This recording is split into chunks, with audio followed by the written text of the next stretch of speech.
AP assembly ఎన్నికలకు CM Jagan సిద్ధం పేరిట ప్రచార సభలు నిర్వహిస్తున్నారు. రాష్ట్ర వ్యాప్తంగా 70 మంది సిట్టింగ్లను మార్చి జగన్ అందరినీ ఆశ్చర్యపరిచారు. ఈ సంఖ్య 100 వరకు ఉంటుందని ప్రచారం జరుగుతోంది.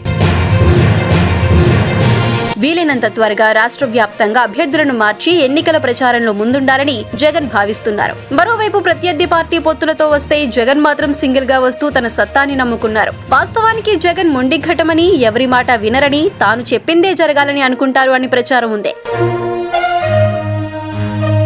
కాకపోతే విశ్వసనీయ సమాచారం మేరకు ఆయన అందరితో సరదాగా మాట్లాడి వారి సమాధానాలు వింటారు.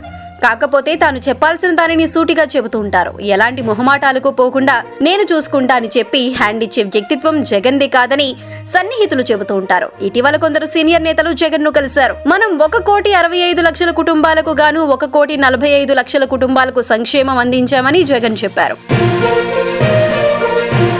ఇందులో కనీసం 80% మంది మనకి ఓటేయరా, ఇంటికి ఒక ఓటు వేసుకున్నా అన్ని ఓట్లు మనకే పడతాయని అన్నారు. అలాగే మనల్ని అభిమానించే కుటుంబాలు అన్ని మన వెంటే ఉన్నాయన్నారు. మొత్తం ఉన్న 4 కోట్ల ఓట్లలో 2.5 కోట్ల ఓటర్లు మన వైపే ఉండే అవకాశం ఉందని, ఈ సమయంలో మనం ఎందుకు భయపడాలని సీఎం జగన్ చెప్పినట్లు తెలిసింది.